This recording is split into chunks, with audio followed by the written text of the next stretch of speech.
Bismillahirrahmanirrahim. Assalamualaikum warahmatullahi wabarakatuh. Alhamdulillahirabbil alamin. Wa bihi nasta'in ala umurid dunya waddin. Wassalatu wassalamu ala asyrafil anbiya'i wal mursalin sayyidina Muhammadin wa ala alihi wa sahbihi ajma'in, amma ba'd. Para jamaah salat maghrib Masjid Sabilillah rahimakumullah. Alhamdulillahirabbil alamin. Pada malam hari ini kita bisa melanjutkan ngaji kita. Kita niatkan thalabul ilmi sekaligus ngalap barokah kitab karya Hadratus Syekh Kiai Haji Hasyim Asy'ari yang berjudul An-Nurul Mubin fi Mahabbati Sayyidil Mursalin. Mudah-mudahan majelis kita ini ditakdir oleh Allah Subhanahu wa taala menjadi majelis ilmu yang nafi'an mubarakan fid dini wad dunya wal akhirah. Ala hadhihi niyyah wa ala kulli niyyatin salihah wa ala ma nawaynahu wa ala ma nawahu fa as-salaf as-salih thumma ila hadratin nabiyil mustafa Muhammadin sallallahu alaihi wasallam wa ila hadrati ikhwanihi minal anbiya wal mursalin was sahabati wat tabi'in wal ulama'il 'amilin wal musannifin wa a'immatil mujtahidin khususan ila silsilati masyayikhina fi ta'limina wa ta'allumina khasatan ila al kitab Al-Nurul Mubin fi Muhammad Sayyidil Mursalin Hadratus Syekh Kiai Hasyim Asy'ari wa usulihi wa furu'ihi wa nafa'ana bihim wa bi'ulumihim fid dharain amin. Al-Fatihah.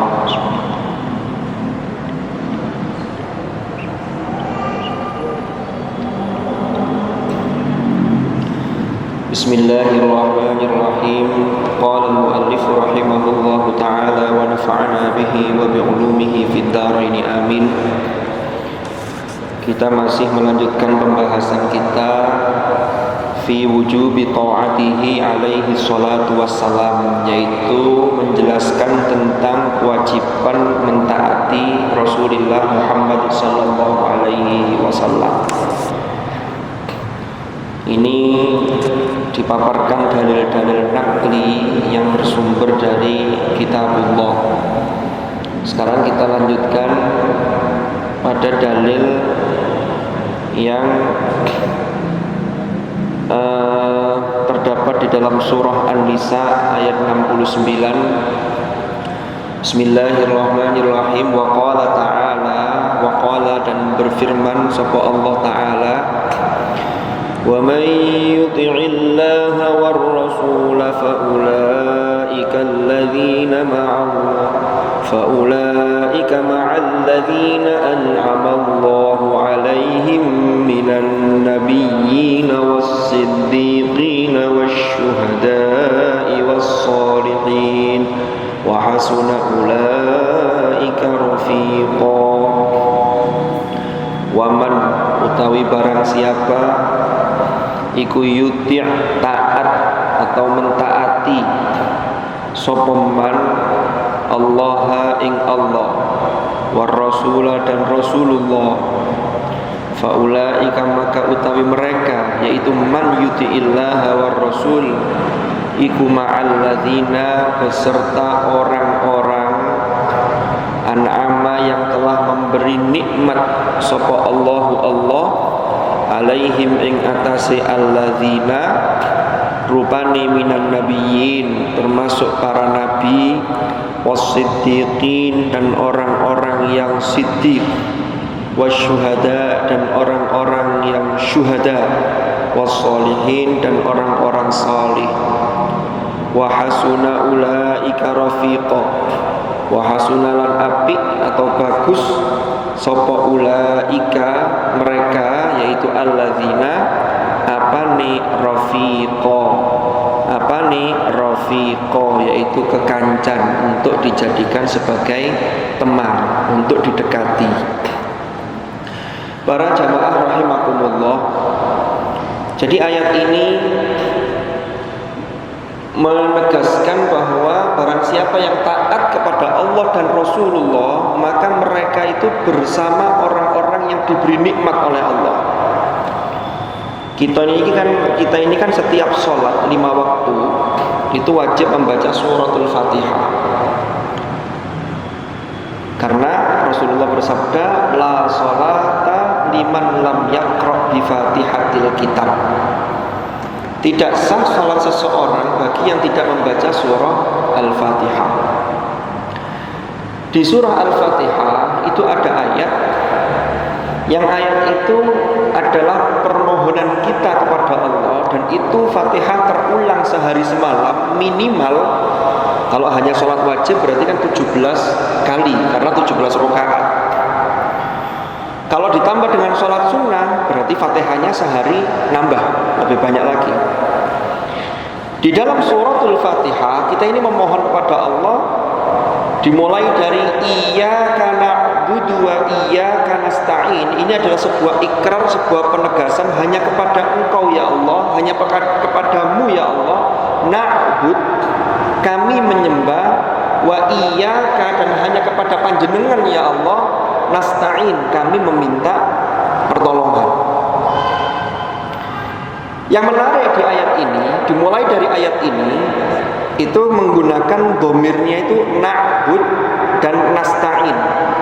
Ini kalau dalam kita ngaji grammar bahasa Arab, maka di situ atau ngaji shorof, ilmu shorof, itu na'bud itu menggunakan domir mutakallim ma'al ghair. Kalau mutakallim ma'al ghair berarti sarang-sarang, kita tidak sendiri, tidak menggunakan iyyaka a'bud wa iyyaka asta'in. Maka di sini para ulama mengambil hikmah dari ayat ini bahwa ibadah itu yang afdol itu termasuk na'budu itu adalah berjamaah, kolektif, bareng-bareng. Makanya termasuk sholat jamaah, sholat wajib atau sholat maktubah yang 5 waktu itu dikatakan dalam hadis Rasulullah, sholatul jamaati afdalu min sholatil fadhi bisab'in wa ishrina darajatan.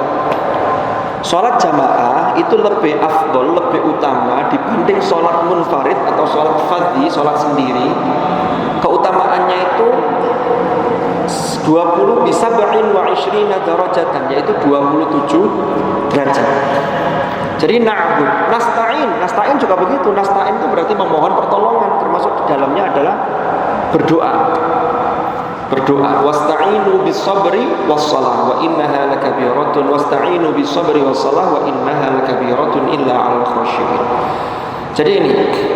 Lalu di ayat berikutnya nih para jamaah sekalian, setelah iyyaka na'budu wa iyyaka nasta'in, lalu ada ayat ihdina as-siratal mustaqim. Ihdinas siratal mustaqim. Ini lagi-lagi menggunakan nahnu, yaitu mutakallim ma'al ghair.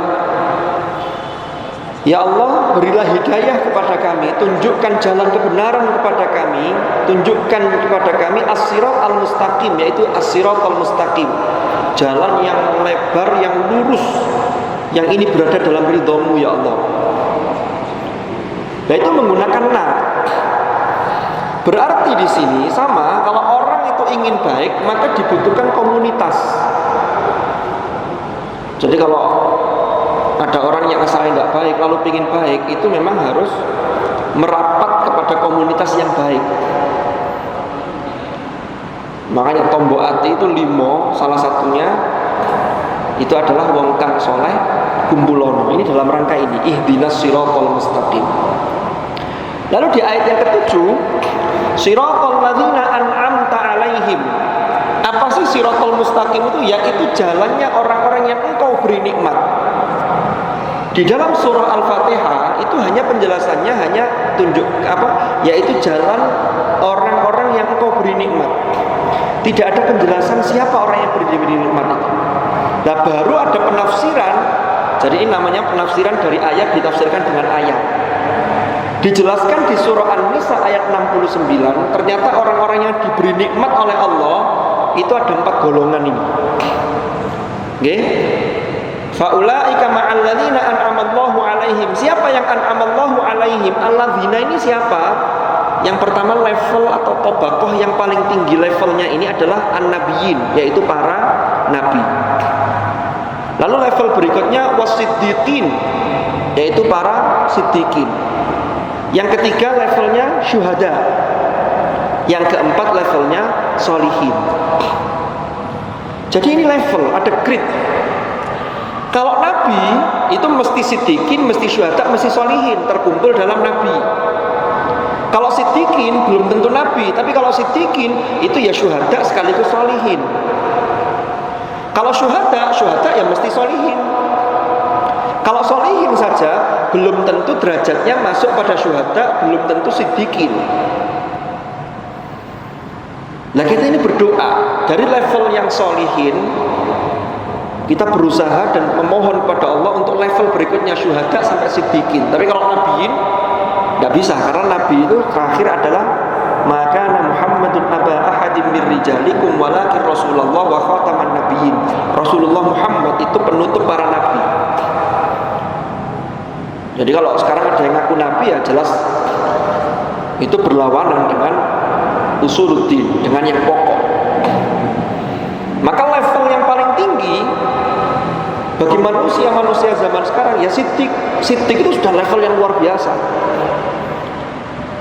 Jadi kita ini kalau kita lihat dari empat golongan ini, golongan para nabi, golongan siddiqin, golongan syuhada, golongan sholihin. Jadi saya ulangi, kalau golongan nabiyin itu mesti beliau masuk siddiqin, masuk syuhada sekaligus sholihin. Kalau siddiqin belum tentu nabi, tetapi syuhada dan sholihin masuk dalam kategori siddiqin. Begitu levelnya ini. Nah nanti ada atasnya lagi, ada nabi, level atasnya lagi ada nabi yang juga sebagai rasul. Karena ada yang nabi saja, ada yang sekaligus rasul. Nanti rasul ada level tingkatannya lagi, ada rasul yang disebut dengan ulul azmi. Fasbir kama sabara ulul azmi minar rusul. Ya, itu ada level rasul yang ulul azmi. Nah sekarang kita lihat, kita kupas dari bawah dulu, sholih. Siapa yang dimaksud orang-orang soleh itu? Jadi mereka-mereka ini, para nabi, siddiqin, syuhada, sholihin, orang baik semua. Jadi kita harus merapat. Merapat itu nyedek-nyedek biar ketularan jadi baik. Karena kembali ke ayat yang tadi, kita kalau ingin mendapatkan hidayah, mendapatkan petunjuk, maka ya menjadikan beliau-beliau itu sebagai teman, sebagai panutan. Wa hasuna ulaika rafiqa. Lah soleh ini, solehnya juga ada levelnya. Jadi dulu ini digambarkan ada ayat di dalam juz 9 itu di surah Al-A'raf. Ayat ini menceritakan umatnya Nabi Musa alaihi salam. Allah berfirman, wa idh qalat ummatun minhum lima ta'idhuna qauman illahu muhlikuhum aw mu'adzibuhum 'adzaban syadida qalu ma'dziratan ila rabbikum wa la'allahum yattaqun. Ternyata soleh itu, level yang paling biasa soleh itu adalah orang yang soleh tapi merasa cukup dengan kesalehan pribadi yang dia miliki. Jadi sholatnya baik, puasanya baik, mendekat kepada Tuhan, tapi dia tidak memiliki kepekaan sosial untuk menjadikan orang lain juga menjadi baik, dan juga apa istilahnya, kesolehannya itu tidak bisa dirasakan orang lain. Kesalehan sosialnya nggak punya. Ini kurang begitu bagus sebenarnya, tapi sudah lumayan, sudah soleh. Maka di ayat yang saya bacakan tadi, pada masa Nabi Musa alaihi salam itu ada sekelompok orang, wa idh qalat ummatum minhum, itu kelompok orang ini bertanya kepada kelompok yang lain, yang orang soleh, tapi soleh ini, soleh yang kedua ini soleh secara pribadi sekaligus soleh secara sosial. Kalau sosial itu ya dia kesalahannya dirasakan yang lain, sekaligus dia ngajak-ngajak untuk menjadi orang lain juga menjadi baik. Kalau level ini berarti dia punya semangat untuk ngajak orang lain jadi baik, tapi pengorbanannya tidak seperti syuhada. Nah, sekarang kita ke soleh dulu. Di ayat yang tadi, wa in qalat ummatun minhum, kelompok yang pertama ini, yang soleh biasa ini, itu menyampaikan pertanyaan. Lima ta'iduna qauma, mengapa kalian ini repot-repot untuk memberi mauidhah, memberi peringatan, mendakwahi orang-orang atau kaum yang Allahu muhlikuhum au mu'adzibuhum adzaban syadida, yang nanti mereka itu akan disiksa oleh Allah. Berarti ada kelompok yang lain yang ini jauh dari soleh, masih banyak melakukan dosa.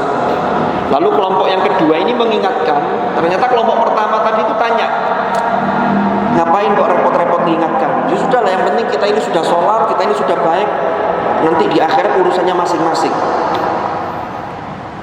Ternyata jawaban kelompok yang kedua, yang soleh tapi dia juga ingin ngajak orang lain untuk bisa soleh, maka jawabannya qalu ma'dziratan ila rabbikum, yaitu sebagai alasan nanti di hadapan Allah, ma'dziratan ila rabbikum, kepada Tuhan kalian.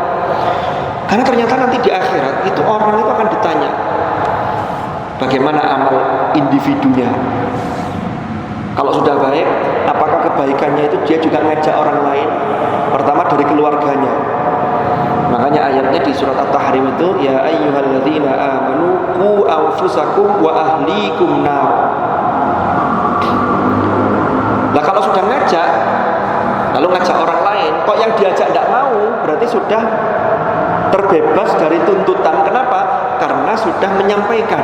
Karena perintahnya itu menyampaikan kebaikan dan mengajak orang untuk menjadi baik. Inilah nanti yang menjadi ciri-ciri yang disebut dengan khairu ummah. Kuntum khairu ummatin ukhrijat linnas ta'muruna bil ma'ruf wa tanhauna 'anil munkar wa tu'minuna billah. Nah, jadi ini orang soleh ini ada macamnya ini. Lalu kalau ada orang soleh yang kelompok kedua ini, yang dia merelakan untuk mengorbankan dirinya untuk kebaikan orang lain, dia sudah soleh sekali dan soleh sosialnya luar biasa, sekaligus dia rela untuk berkorban demi untuk agar orang lain juga baik. Ini levelnya naik menjadi syuhada. Kalau dulu di zaman Rasulullah SAW untuk mengukur syahid yang jamaknya adalah syuhada, itu ya termasuk ketika berjuang mempertahankan agama Islam, li'ila'i kalimatillah. Ketika meninggal di medan pertempuran, ketika perang, maka itu syahid karena dia rela berkorban, bahkan nyawanya dipertaruhkan. Bahkan para sahabat itu luar biasa. Di surat Al-Ahzab itu di akhir juz 21, minal mu'minina rijalun shadaqu ma 'ahadullaha 'alaihi. Di antara orang-orang yang beriman itu ada orang yang menepati apa yang ia janjikan kepada Allah. Faminhum man qadha nahbah. Ada yang di antara mereka itu yang kemudian gugur di medan pertempuran itu. Wa minhum faminhum man qadha nahbahu wa minhum may yantazir. Ada di antara mereka itu yang menunggu-nunggu. Karena syuhada, syahid di medan pertempuran dalam membela agama ketika itu pada masa Rasulullah SAW itu jelas masuk surga tanpa hisab. Sehingga banyak yang menunggu-nunggu kapan giliran saya ini bisa meninggal di medan pertempuran. Nah, wa ma badalu tabdila, dan mereka tidak merubah apa yang mereka telah janjikan kepada Allah. Jadi tekadnya sangat kuat. Ya. Termasuk diantaranya ada salah satu kisah yang luar biasa dari salah satu sahabat Rasulullah SAW yang namanya sahabat Thalha bin Ubaidillah, Thalha ibnu Ubaidillah. Sahabat Thalha ini beliau karena ada satu tugas, sehingga ketika itu beliau ditugaskan oleh Rasulullah, sehingga beliau absen ketika perang Badar. Sehingga ketika perang Uhud, beliau ini punya tekad betul-betul total. Ya. Lalu terjadilah perang Uhud, yang mana Rasulullah ketika itu sudah berpesan kepada pasukan pemanah yang ada di atas gunung Uhud itu untuk tidak turun kecuali kalau sudah ada perintah ada komando dari Rasulullah. Ketika itu kaum muslimin sudah hampir menang, tetapi ada beberapa sahabat, ini sekaligus sejarah ini mengingatkan kepada kita bahwa niat yang baik lalu kemudian berubah di tengah-tengah ini kadang bisa membahayakan. Lalu ketika hampir menang, dilihat pasukan yang di bawah orang kafir Quraisy ini sudah kocar-kacir, hampir kalah. Lalu barang ghanimah ini, harta rampasan perang ini mulai tercecer. Ini yang di atas ini sudah gupuh, pingin turun untuk mengumpulkan ghanimah ini. Akhirnya beberapa yang pasukan pemanah yang di atas itu turun. Walaupun yang komando yang di atas sudah menyatakan jangan berpindah dari posisi sampai perang benar-benar usai. Tapi ternyata ada beberapa sahabat yang tetap turun. Nah, yang masih pada posisi diantaranya adalah paman Rasulullah yang bernama Sayyidina Hamzah bin Abdul Muttalib di atas bukit Uhud itu. Nah, lalu ada beberapa sahabat juga yang mendampingi Rasulullah. Di antaranya Ali bin Abi Thalib dan termasuk Thalhah bin Ubaidillah. Singkat cerita, karena pasukan pemanah yang di atas ini sudah tidak kuat lagi, banyak yang turun, akhirnya dijadikan oleh orang-orang kafir ketika itu ini sebagai kelemahan kaum muslimin. Sehingga mereka naik dan mereka di situ menyerang, termasuk di atas bukit Uhud itu terbunuhnya Sayyidina Hamzah ibni Abdul Muttalib oleh seorang budak yang bernama Wahsy, yang itu budak dari Hindu. Nah, lalu yang dibawa Rasulullah sendiri ini sampai jatuh ke dalam satu lubang, lalu digendong oleh Thalhah bin Ubaidillah, diserang oleh kaum musyrikin Quraisy. Ketika itu diserang, Thalhah bin Ubaidillah ini memasang badan di hadapan Rasulullah. Bahkan dalam riwayat diceritakan sahabat Thalhah bin Ubaidillah sampai jari-jarinya terputus. Dan di tubuhnya itu tidak kurang dari 70 luka, baik itu sayatan pedang, tusukan tombak, dan juga terkena anak panah. Ketika Thalhah ini melindungi Rasulullah dengan luka yang begitu luar biasa, sampai-sampai Thalhah ini pingsan. Jadi karena saking parahnya luka yang diderita oleh sahabat Thalhah bin Ubaidillah ini, Rasulullah bersabda, Rasulullah menyatakan aujaba Thalhah, kata Rasulullah. Aujaba Thalhah itu maksudnya Thalhah ini telah mewajibkan dirinya bahwa dirinya layak mendapatkan surga karena perjuangannya sebagai syuhada luar biasa. Ya, Thalhah ini sudah sangat ingin meninggal di medan pertempuran sebagai syahid. Kemudian dia pingsan, lalu diobati, diperciki air oleh sahabat Abu Bakar. Kemudian Thalhah sadar lagi. Ketika sadar, yang ditanyakan pertama kali itu bagaimana kondisi dan keadaan Rasulullah Sallallahu Alaihi Wasallam. Ini luar biasa kecintaan beliau terhadap agama ini dan pembelaannya terhadap baginda Rasulullah Muhammad Sallallahu Alaihi Wasallam. Lalu setelah itu ternyata dia tidak meninggal di medan perang, lalu dia hidup. Maka disitulah Rasulullah menyatakan dalam sabdanya, kata Rasulullah, man sarrahu an yanzura ila syahidin yamshi ala wajhil ard falyanzur Thalhah bin Ubaidillah, falyanzur ila Thalhah bin Ubaidillah. Barang siapa yang ingin melihat seorang syahid yang masih berjalan di muka bumi, ya, maka hendaklah dia melihat Thalhah bin Ubaidillah. Dari sini maka pemaknaan syuhada itu bisa difahami secara luas, secara umum adalah tingkatan dari orang-orang soleh tadi, tapi naik tingkatannya menjadi syuhada ketika orang itu mau mengorbankan, mau berkorban demi agama, sekaligus untuk bagaimana orang lain juga menjadi baik. Lalu atasnya syuhada ada lagi siddiqin. Ini siddiqin luar biasa ini. Siddiq, sahabat Rasulullah yang mendapatkan julukan As-Siddiq itu adalah Abu Bakar As-Siddiq. Sayyidina Ali karramallahu wajhahu itu menyampaikan bahwa gelar As-Siddiq ini didapat oleh Abu Bakar itu langsung dari langit, langsung pemberian dari Allah. Yaitu ketika peristiwa Rasulullah setelah mengalami peristiwa Al-Isra wal Mi'raj, Isra Mi'raj itu Rasulullah itu curhat kepada malaikat Jibril. Kata Rasulullah begini, "Inna qaumi la yusaddiquni." Sesungguhnya kaumku ini tidak percaya kepadaku. Jadi kalau kaumnya itu orang-orang kafir Mekah, kafir Quraisy ketika itu diceritani kalau Rasulullah habis melakukan perjalanan, mereka tidak percaya karena mereka menggunakan rasionya, bukan menggunakan keimanannya, karena mereka tidak beriman. Bagaimana mungkin tidak sampai satu malam itu bisa melakukan perjalanan dari Al-Masjidil Haram ke Al-Masjidil Aqsa, padahal jarak tempuhnya itu sekian jauh, belum lagi naik ke Sidratil Muntaha. Sehingga banyak yang mendustakan. Makanya ayatnya Isra, tentang Isra'nya Rasulullah, subhanalladzi asra bi 'abdihi lailan minal masjidil harami ilal masjidil aqsa alladzi barakna haulahu linuriyahu min ayatina.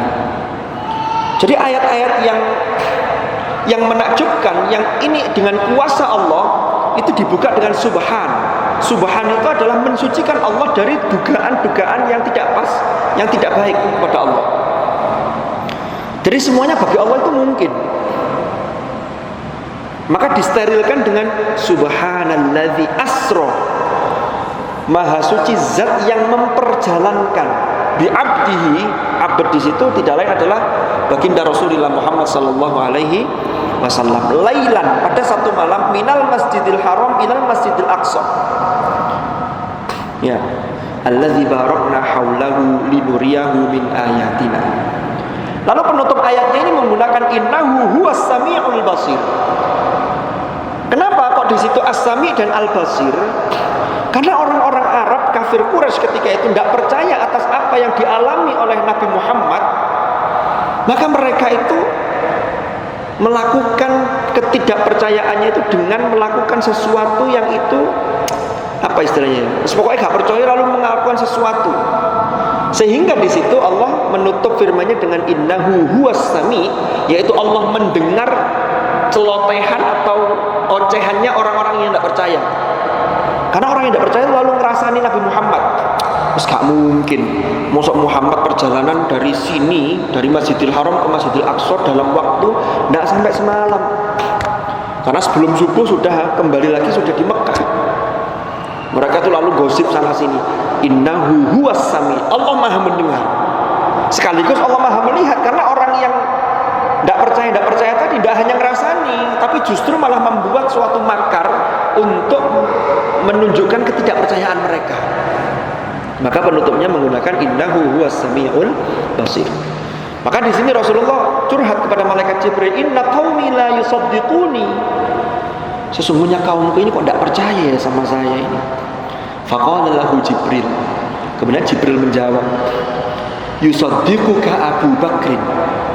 Abu Bakar mempercayaimu wahai Muhammad. Wa huwa as-siddiq. Nah itu yang menyampaikan Jibril. Berarti gelar as-siddiq ini sebagaimana informasi dari Sayyidina Ali itu langsung dari Allah. Karena nama aslinya Abu Bakar ini jarang orang yang tahu. Namanya aslinya Abdullah bin Uthman. Jadi Abu Bakar As-Siddiq itu nama aslinya Abdullah ibnu Uthman. Tapi ini jarang diungkap karena beliau lebih terkenal dengan sebutan Abu Bakar As-Siddiq. Ya. Jadi As-Siddiq itu luar biasa. Ketika Rasulullah setelah Isra Mi'raj, karena Abu Bakar ini termasuk orang yang lebih dulu beriman, as-sabiqunal awwalun. Jadi setelah Khadijah masuk Islam, lalu Sayyidina Ali yang mana beliau adalah sepupu Rasulullah yang ketika itu masih kecil, itu juga masuk Islam. Awwalu man aslama minas sibyan. Lalu orang yang pertama kali masuk Islam dari golongan orang dewasa yang laki-laki itu adalah Abu Bakar As-Siddiq. Lalu terjadi peristiwa Isra Mi'raj, Abu Bakar tidak lagi bertanya tapi langsung menyatakan amantu, saya percaya 100%. Bahkan keimanan Abu Bakar itu dinyatakan oleh Rasulullah, lau wuzina imanu Abi Bakrin bi imanil ummah la rajaha. Kata Rasulullah begitu. Seandainya keimanan Abu Bakar itu ditimbang dibandingkan dengan keimanan umat Islam semuanya, maka imannya Abu Bakar itu tetap lebih unggul. Ini kan luar biasa. Jadi Rasulullah menyatakan lau wuzina imanu Abi Bakrin bi imanil ummah. Namanya imannya umat itu ya umat semuanya, bukan hanya satu orang. Itu tetap imannya Abu Bakar itu larjaha. Tetap Abu Bakar itu tetap unggul. Imannya Abu Bakar tetap lebih unggul. Ini luar biasa. Makanya beliau mendapatkan gelar as-siddiq. Apa siddiq itu? Jadi siddiq itu kalau tadi level syuhada, maka kalau siddiq ini sudah dia ketika terkait dengan ajaran agama, maka dia yakini 100% dan dilaksanakan. Guru saya itu pernah cerita begini. Kalau orang-orang zaman dahulu ketika masuk bulan Rajab, umpama tanggal 1 Rajab, itu kiainya dawuh begini, bapak-bapak, ibu-ibu, benjing pun melebet setunggal Rajab, monggo poso Rajab. Itu tidak usah nanya, monggo poso Rajab itu langsung puasa sudah. Berarti langsung total, bismillah, pokoknya poso. Nah kalau orang zaman sekarang itu kadang-kadang masih tanya begini, niku poso Rajab niku wonten dalilin apa mboten? Jadi sibuk goleki dalil, akhirnya gak poso-poso. Hanya sibuk untuk mencari dalil, apakah dalilnya ini sahih atau tidak. Sehingga kata guru saya, kalau ada orang yang hanya sibuk ngurusi dalil tapi gak poso-poso, hati-hati, masuk kategori itulah orang yang mahjub bi ilmihi, orang yang terhalang dengan ilmunya. Nauzubillah. Ini jangan sampai terjadi. Jadi hanya tersibukkan gini-gini tapi gak ngelakoni. Ini jelas gak masuk siddiqin. Nah, kembali ke siddiq. Siddiq niku jamaknya siddiqin. Niku nopo? Jadi akar katanya dari sodako. Sodako itu maknanya benar. Siddiq itu banyak membenarkannya sekaligus banyak benarnya. Banyak benar dari sisi nopo? Dari banyak hal, dari semua hal. Mulai dari perkataan, mulai dari perbuatan. Nah kalau perkataan namanya nanti terkait dengan as-sidqu, maka disitulah namanya jujur dalam berkata. Nah kalau siddiq itu terkumpul di situ semuanya. Dia juga mempercayai total, tetapi sekaligus apa yang dilakukan itu dalam kebenaran dan betul-betul ia jaga. Rasulullah niku nanti bersabda ngeten, alaikum bisidqi. Di dalam bahasa Arab itu kalau tiba-tiba ada alaikum bisidqi, itu maksudnya wajib bagi kalian untuk menjaga betul sifat as-sidq, kebenaran. Alaikum bisidqi, panjenengan kalian harus benar. Fa inna sidqa, maka sesungguhnya as-sidq iku yahdi ilal birri, yaitu mengantarkan kepada kebaikan. Orang itu kalau sudah ngomongnya benar, perilakunya benar, ucapannya baik, itu nanti akan mengantarkan dia kepada kebaikan. Dan surat Al-Ahzab itu ada ayat, ya ayyuhalladzina amanu taqullaha wa qulu qawlan sadida. Wahai orang-orang yang beriman, bertakwalah kalian kepada Allah dan ucapkanlah qawlan sadida, kata-kata atau perkataan yang benar. Kalau itu sudah benar, maka janji Allah, yuslih lakum a'malakum wa yaghfir lakum dzunubakum. Allah yang akan memperindah, memperbagus amal panjenengan. Wa yaghfir lakum dzunubakum, dan Allah akan mengampuni dosa-dosa kalian. Jadi pertama dari ini melatih benar ini. Nah, kenapa? Karena kalau benar, perkataannya benar, perilakunya benar, ini akan mengantar kepada kebaikan. Yahdi ilal birri wa innal birra, kebaikan itu sesungguhnya yahdi ilal jannah, mengantarkan orang ke surga. Kenapa kok bisa diantarkan ke surga? Karena kebaikan yang dilakukan seseorang itu menyebabkan turunnya rahmat Allah. Kalau rahmat Allah sudah turun, maka rahmat Allah yang demikian luas sehingga orang dimasukkan ke dalam surganya. Dan surat Hud di juz 12 itu Allah berfirman, innal hasanat yuzhibnas sayyi'at. Sesungguhnya kebaikan-kebaikan itu bisa menghapus keburukan-keburukan. Makanya perbanyak kebaikan. Dimulai dari apa? As-sidqu tadi itu. Orang melakukan dosa, selama dosa itu adalah dosa yang bisa diampuni, maka boleh jadi karena orang itu melakukan kebaikan, maka dosa-dosa itu akan diampuni oleh Allah. Makanya ada ayat seperti innallaha la yaghfiru ayyushraka bihi wa yaghfiru ma duna dzalika liman yasha. Sesungguhnya Allah itu tidak mengampuni dosa syirik, tetapi Allah mengampuni dosa-dosa yang lain selain syirik. Itu maksudnya selama orangnya belum bertaubat. Jadi kalau dosa kecil, tapi ya jangan diremehkan, karena ngeremehkan dosa itu ya tidak baik. Orang-orang Yahudi itu kan ngeremehkan biasanya, termasuk ngeremehkan siksa. Kata mereka itu yang diabadikan dalam Al-Quran, wa qalu lan tamassana naru illa ayyaman ma'dudat. Allah paling mlebu neraka ya mek diluk. Panas-panas titik kok lak ya biasa, enggak bisa. Kalau neraka itu tempatnya kepastian. Ya kalau orang Malang pindah ke Surabaya 10 tahun sudah terbiasa dengan panasnya Surabaya. Tapi kalau orang masuk neraka enggak bisa lalu mengatakan engko ya biasa, panas biasa dipasang AC. Mboten saged. Di neraka enggak bisa dipasang AC. Wa innal akhirata hiya darul qarar. Karena akhirat itu rumah atau dar ketetapan, itu sudah kepastian sudah. Tidak bisa dinyang. Kembali ke materi tadi. Lanjutan hadis itu, wa innar rajula la yataharras sidqa hatta yuktaba indallahi siddiqan. Sesungguhnya seseorang yang orang itu membiasakan secara terus-menerus as-sidq, kebenaran, kejujuran, perilaku yang benar dan lain sebagainya, sampai dia ditetapkan oleh Allah menjadi siddiqan, yaitu orang yang banyak benernya. Kalau orang banyak benernya, dia gampang meyakini kebenaran, karena hidayah Allah turun. Kalau orang tidak banyak benernya, ini hidayah sulit masuk. Kenapa? Karena mahjub, tertutup dengan dosa-dosa yang dilakukan oleh orang tersebut. Naudzubillah. Lanjutan hadis Rasulullah, wa innal kadhiba. Sementara yang namanya kadzib itu lawannya as-sidq. Berarti ada dusta, kebohongan. Yahdi ilal fujur, ini bisa mengantarkan kepada kedurhakaan. Karena orang itu kalau sudah biasa bohong, itu akan merasa bahwa bohong itu adalah hal yang biasa. Dan bohong sekali itu pasti dibutuhkan bohong untuk kedua kali untuk menutupi bohong yang pertama. Itu mesti begitu, mesti tasalsul itu.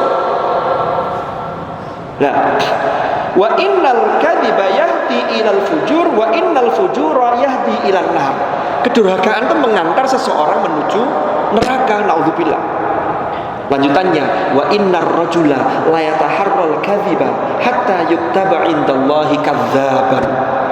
Sesungguhnya seseorang yang membiasakan atau yang dia menganggap biasa dan terbiasa untuk bohong, ini bisa-bisa sampai-sampai ditetapkan oleh Allah, ditulis menjadi seseorang yang disebut dengan kadzab.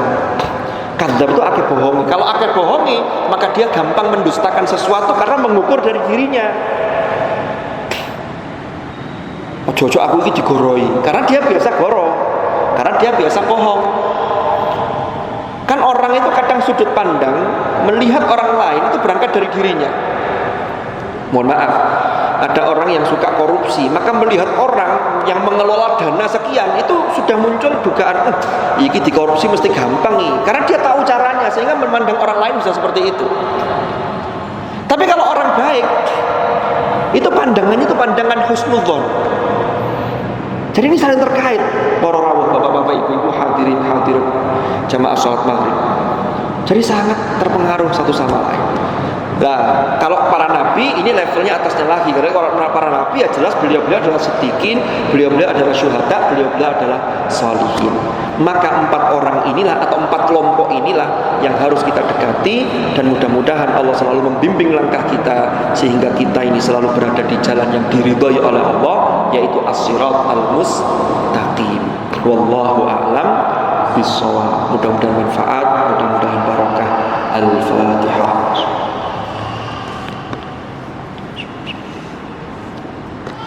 Bismillahirrahmanirrahim. Kita akhiri dengan doa kafaratul majlis. Subhanakallahumma wa bihamdika asyhadu an la ilaha illa anta astaghfiruka wa atubu ilaik. Wa sallallahu ala sayyidina Muhammadin walhamdulillahi rabbil alamin. Hadanallahu wa iyyakum ajma'in. Al-'afwa minkum